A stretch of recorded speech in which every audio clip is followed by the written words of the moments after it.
صحیح بخاری حدیث نمبر 27۔ رسول اللہ صلی اللہ علیہ وسلم نے چند لوگوں کو کچھ عطیہ دیا اور سعد وہاں موجود تھے۔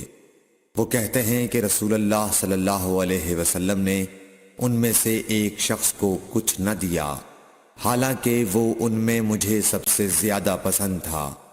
میں نے کہا حضور آپ نے فلاں کو کچھ نہ دیا، میں اسے مومن گمان کرتا ہوں۔ آپ نے فرمایا مومن یا مسلمان؟ میں تھوڑی دیر چپ رہ کر پھر پہلی بات دہرانے لگا۔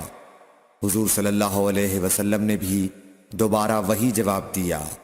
پھر آپ نے فرمایا کہ اے سعد، باوجود یہ کہ ایک شخص مجھے زیادہ عزیز ہے، پھر بھی میں اسے نظر انداز کر کے کسی اور دوسرے کو اس خوف کی وجہ سے یہ مال دیتا ہوں کہ وہ اپنی کمزوری کی وجہ سے اسلام سے پھر جائے اور اللہ اسے آگ میں اوندھا ڈال دے۔